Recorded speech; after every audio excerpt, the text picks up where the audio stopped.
Like, maybe some, big round of applause for Enrique. Or sorry, yeah.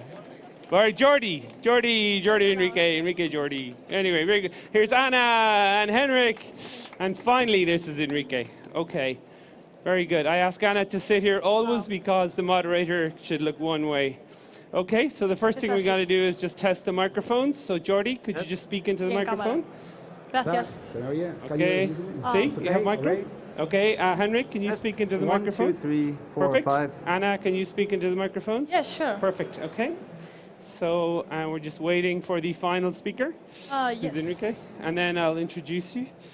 So there is no presentation, which is good. And once we have Enrique, then we're ready to begin. So yes, he's coming for sure. Yeah, just like on TV, I have to keep talking, so there's no dead air for no particular reason other than just to keep talking. So somebody is talking. Yeah, they're fixing the microphone, so it's 1 second. Okay, so we'll be there. Okay, so what's the name of the panel? He said, looking corporate innovation and accelerator programs, the impact that they are having on the startup ecosystem. Okay, very good. Yes, okay, finally, that's brilliant. Okay, Enrique. Right. Okay, so fantastic. We've got everyone now and we're ready to begin. So Anna, you may begin when you're ready. Thank you very much. All right, thank you very much to all of you assisting here, interested in this area. Today we have 3 speakers of the best level. First of all, Enrique from BeBooster. Hello. Jordi as well. Hi. And Henrik from APX. Thank you. All right. Today we're going to speak about corporate acceleration. I don't know if what are your expectations about this panel. Probably a little bit of statistics and probably a little bit of real cases, right? How do the corporates create their acceleration programs? So, well, today I was reading some statistics about Nesta. I don't know if you know Nesta. They're participating in many European projects, and they're doing lots of, giving a lot of statistics, very interesting statistics about tech startups and tech acceleration.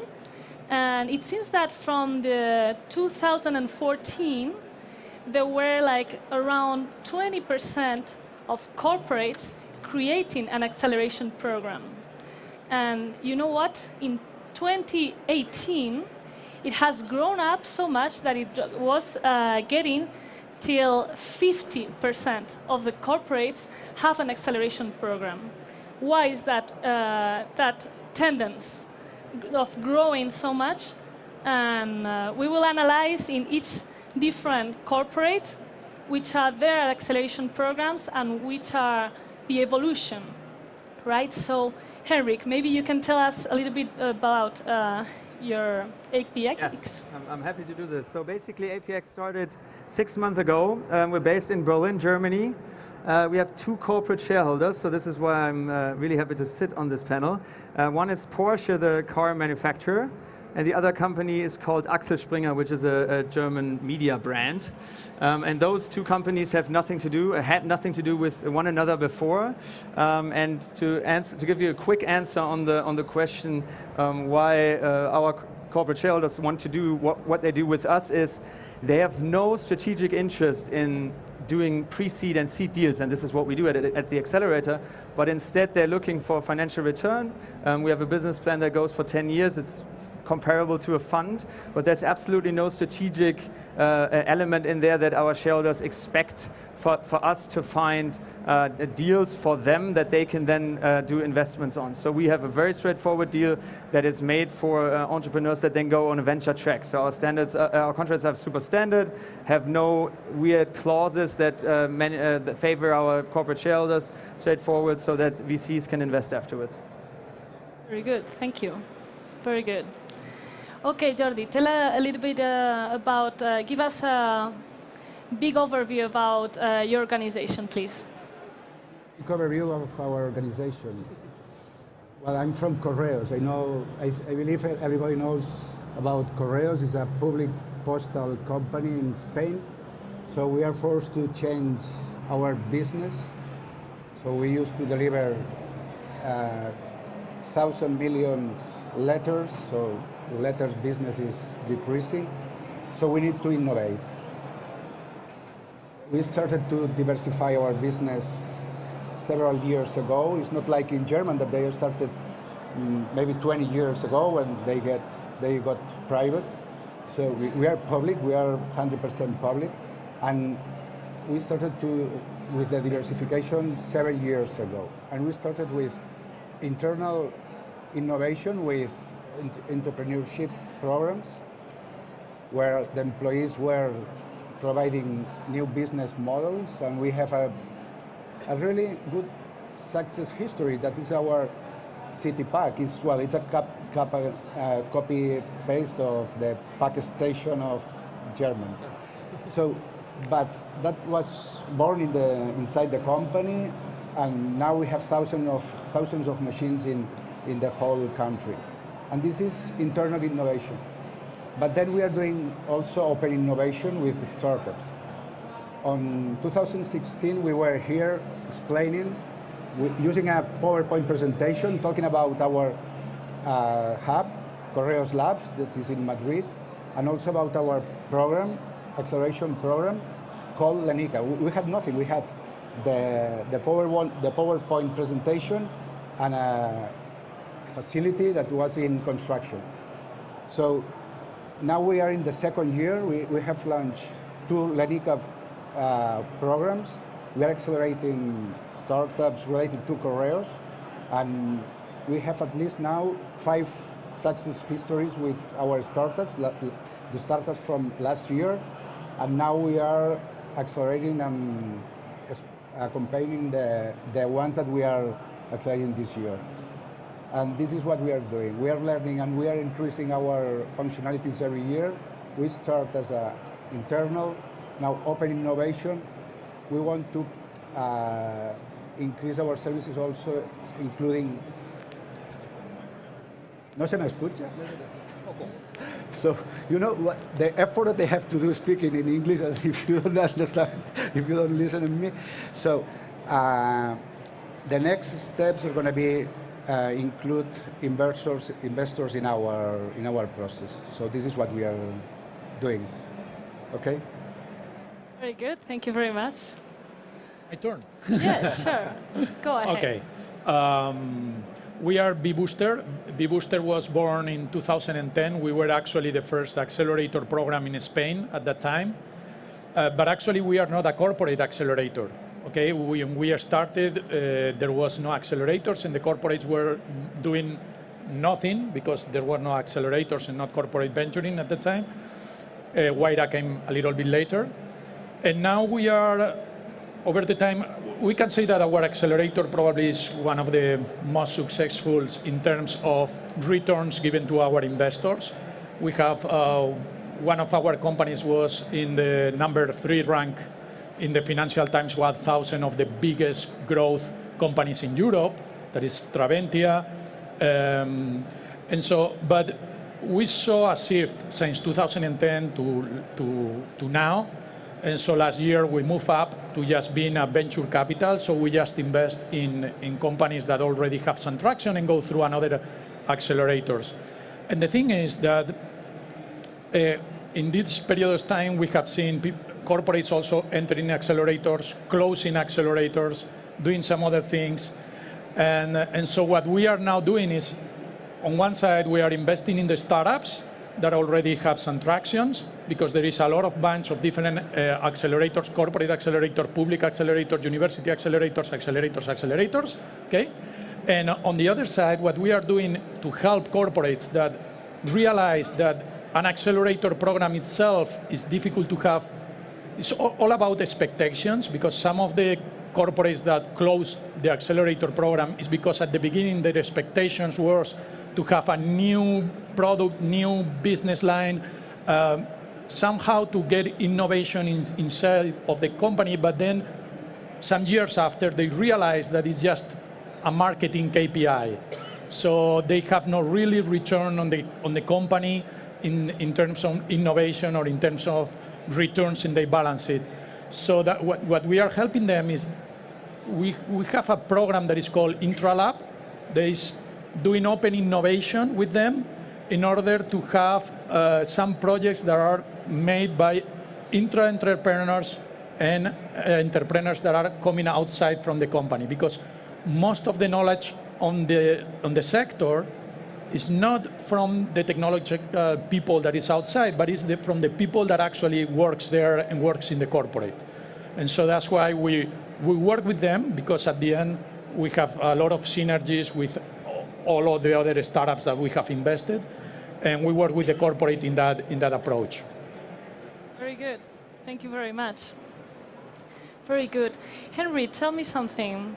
Would you invest in a company that has been accelerated in a university better than one that has been accelerated in a corporate, or the other way around? What I would prefer?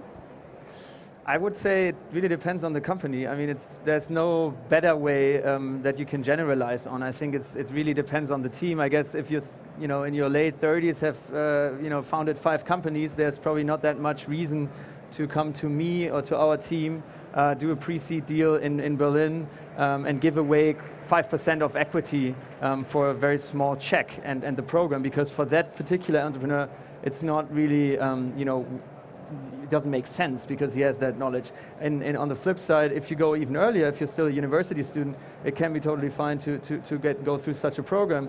I think from our perspective of what we see in Berlin is like there is an ecosystem, the term that everyone uses, but it's true. So there's a specific, a point in time where specific investors can be right and should be considered. And if you get in touch with university incubator programs or even accelerators, that's great if there's good opportunities for you there to make the first steps. And ideally, you give away little equity, and then it's all good, I would say.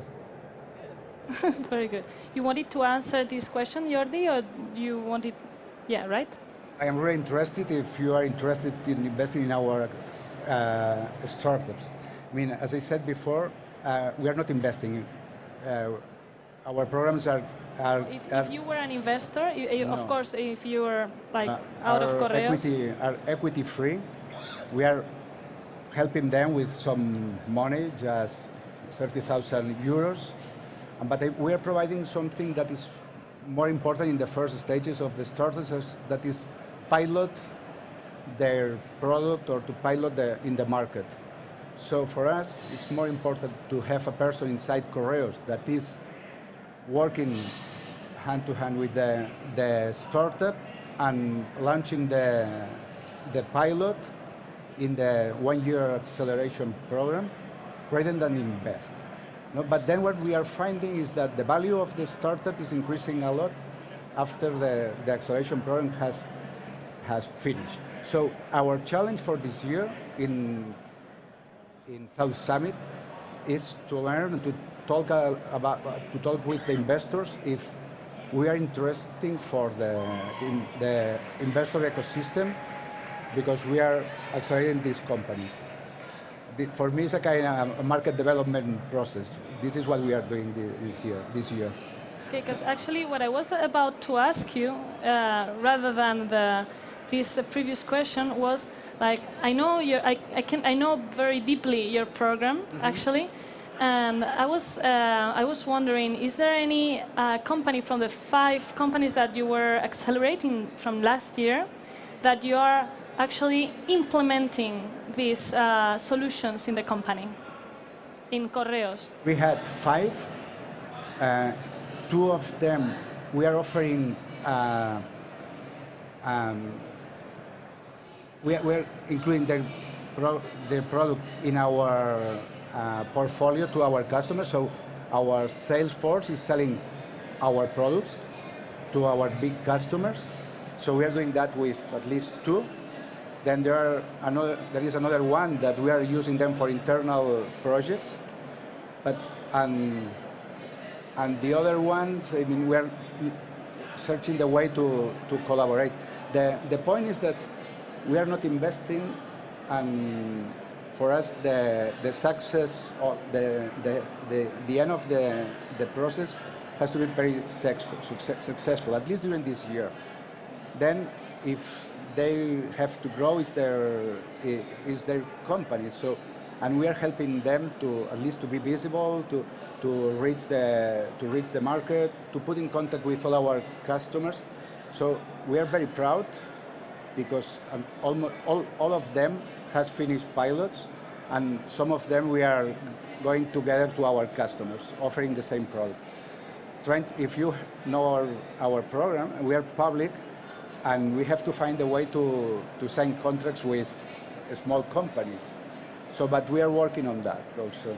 So we have found a way to do that.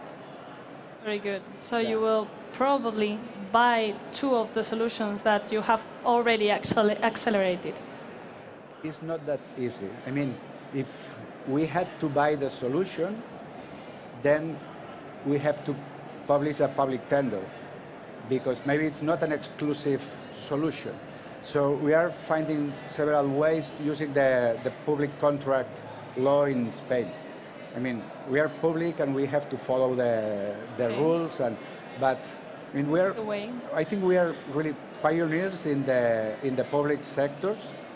So, and it's a learning process. I tell before. I mean, in the 2017, we had no idea how to engage startups.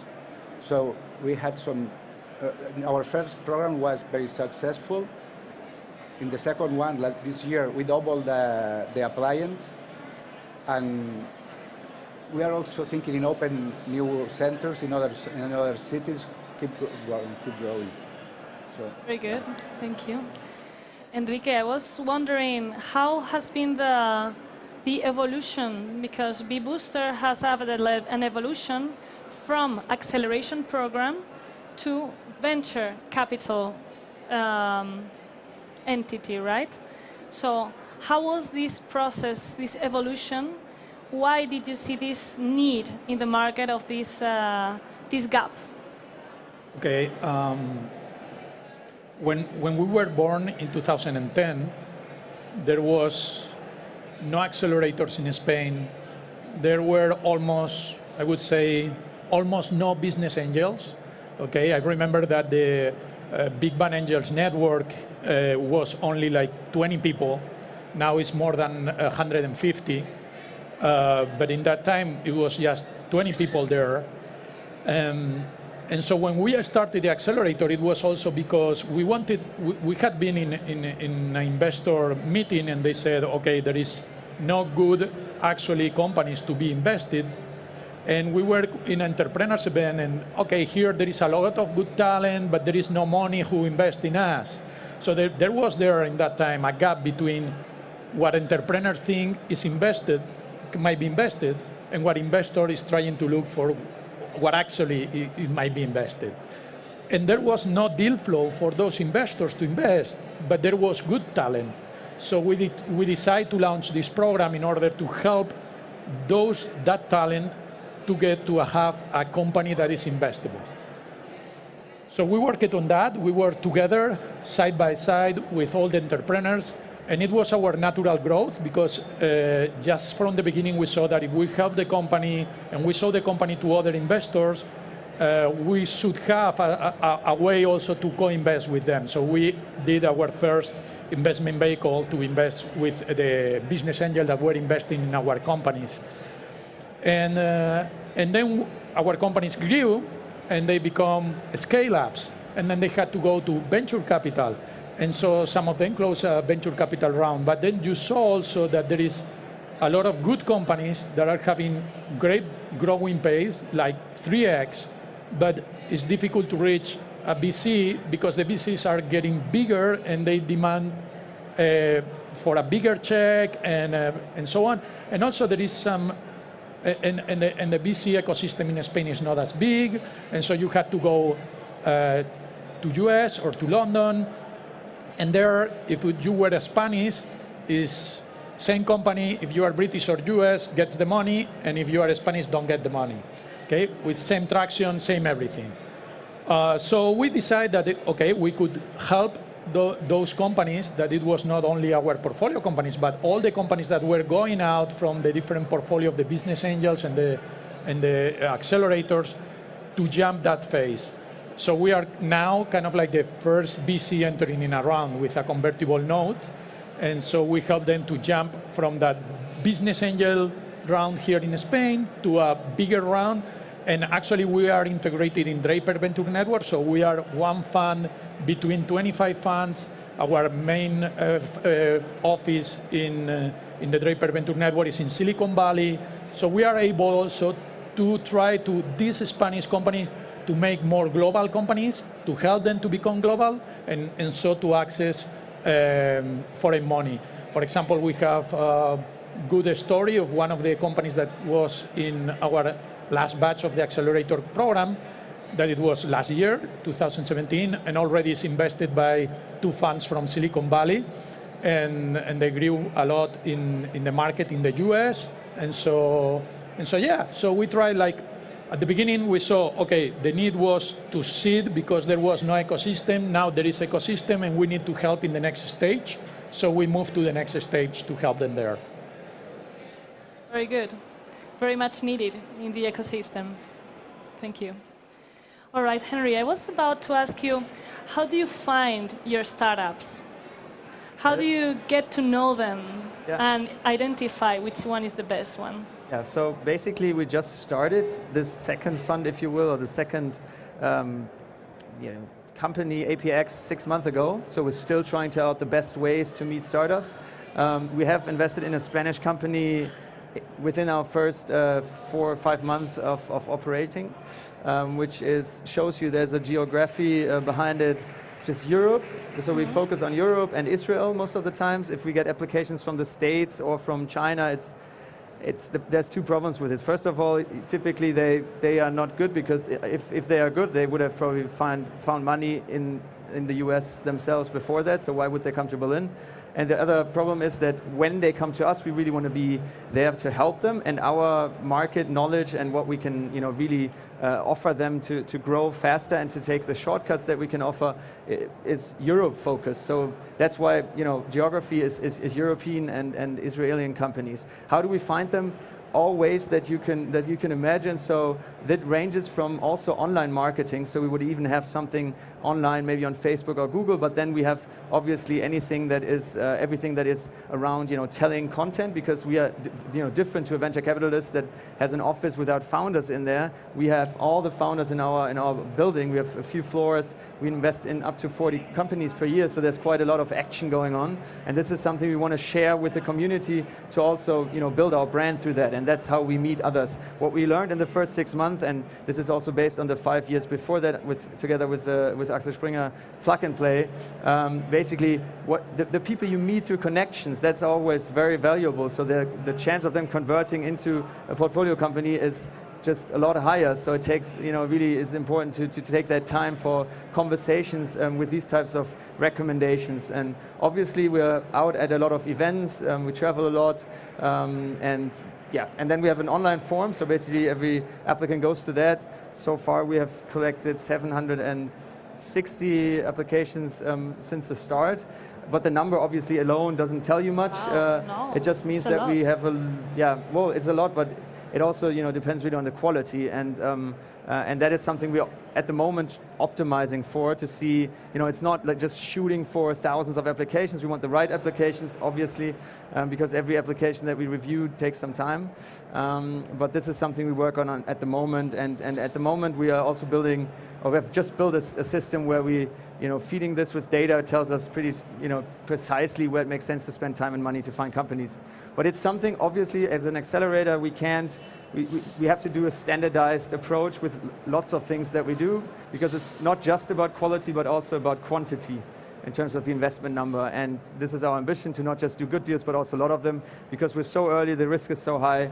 To have one good company that really shoots to the moon, like N26 in our predecessor company, with a valuation that I can't disclose, but they raised 170 million. That's sort of the cases where we obviously look for, and you need to optimize for both quantity and quality to do that. Very good, thank you. Enrique, what about you? Did you receive a lot of applications in last round? Which will be the next steps for you, for your program? Me?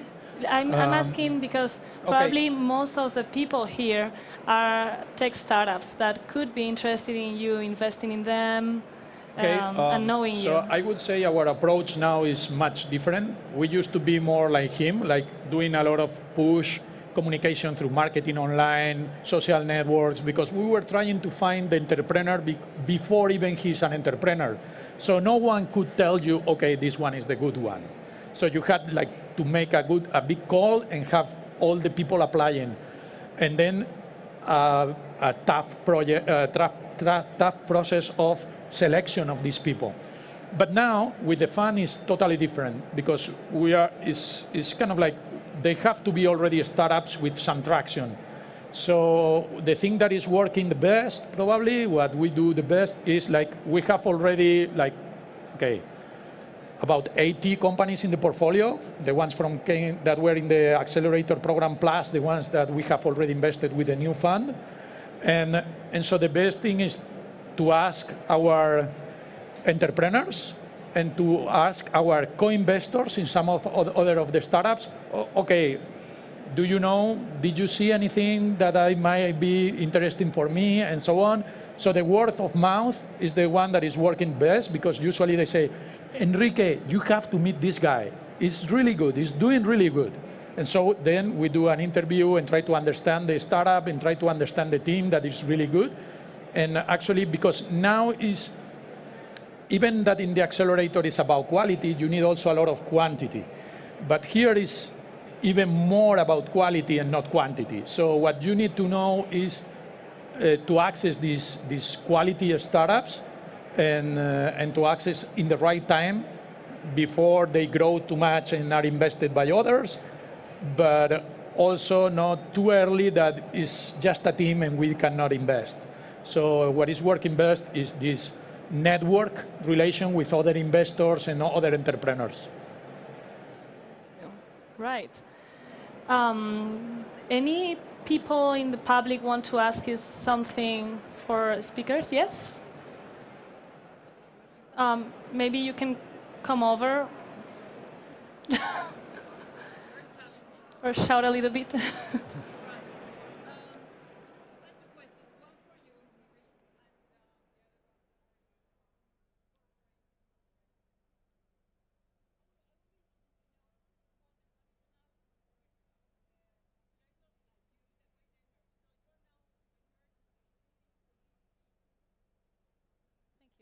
Okay, now you have moved into VC now, right? But you started as a traditional accelerator, okay? My question to you is, what's the future of accelerators like you when you have, on one hand, accelerators such as Mass Challenge that were emerged as a response to traditional accelerators charging, quite equity, quite percentage of the company in return of acceleration programs. So Mass Challenge is government money from the US or from foundations, and it's free acceleration. On the other hand, you're having the competition of corporations now setting up their own accelerators, okay? So my question is, what's happening then? And the corporate says, I mean, I know some of the corporations here in Spain, they are giving over 100,000 free money. So that's good deal. Okay. You want the other question to him immediately? Whatever, I don't know if you prefer. And your question for you or for corporate accelerators is, I would be interested to know what is the success rate? Because again, you're giving money for free for companies. How many of them really are successful and become your suppliers or your partners, or you actually invest and get a success? Two questions. Okay. So about your first question, that is the one that I'm answering. When we started, there was in the world not so many accelerators. All of them were equity accelerators. So we had Y Combinator in the US, we had Sitcam in London, then Startup Bootcamp just started in Denmark and Germany, and we started in Spain. And all of them were, the KPI was to give return to our investors. So it was aligned that if the company grows and the value grows, I can then sell my part and give back money to our investors. But in fact, it happened what you were telling. Like other accelerators with public money was entering and giving free accelerating services that it might be, some of them maybe are good, some of them not, but usually the average is that you see that the value added in SITCAM or Y Combinator or even in our program probably is much bigger than the value added in those kind of, in public money accelerators, that the team that is running the accelerator, the KPI is not to make growth the companies, but to have the next grant from the government in order to run the program. So at the end, but even so, there is a bunch of more accelerators. So as an entrepreneur, okay, you say, I go to the one that is taking the equity or to the one that is free. Some people choose the free one, even if it's not the best one. That's why we move to be investor later on, because now there is a lot of accelerators. I want the best entrepreneurs, and I don't care if they went through a free accelerator or an equity-taking accelerator. And so now there is a much more opportunities for them to do the first steps. So another one is doing the hard work and the dirty work. So I try to avoid the losers and get just the winners. So I guess that equity accelerators itself, you can see that they are changing. TechStars is more a corporate accelerator than actually equity accelerator. It's not anymore that what used to be. So I guess that now there is a lot of more opportunity of different accelerators that maybe the value really added to an entrepreneur is less. But if you are in a segment or sector specifically, maybe that corporate accelerator can add value for you. And if you get traction, then we can invest in there. So it's something that now there is a bigger ecosystem, more opportunities, but you have to be really a smart entrepreneur because it's about the expectations. Don't think that you are going to go to an accelerator program with public money or corporate or even equity accelerator, and they are going to do the job for you, because this is not going to happen. It's going to be really tough anyway, and you have to do your work. So yeah, more opportunity, but still same hard work. Yes, thank you very much. Sorry for the interruptions. We were a little bit out of time. So yes. Probably if you can answer like in a couple of sentences, just like that. We're 4 or 5. But I mean, we are not investing, and we are doing innovation, and we are taking less risk than maybe venture capital. So, I mean, and in the other hand, I mean, we are not representing all the corporate venturing. I mean, we are a special type of corporation, and every single one is doing their different programs. I mean, our objective is pilot to find startups that fits in our culture, and then try to success. I mean, we want to fail fast, but it's not. But we are risking very few. Maybe just one sentence. A sentence, it's all about quality. So you need to deliver every day, hard work, and then there's, you will succeed as a program, as an accelerator. I think if you help the companies, then they will, they will tell others, and then you can offer the best program. I guess that's how it goes. Thank you very much. I think the best idea that came out of this round table is that you'd better be recommended to get to know these guys, right? All right, thank you very much for everything. Thank you very much for assisting.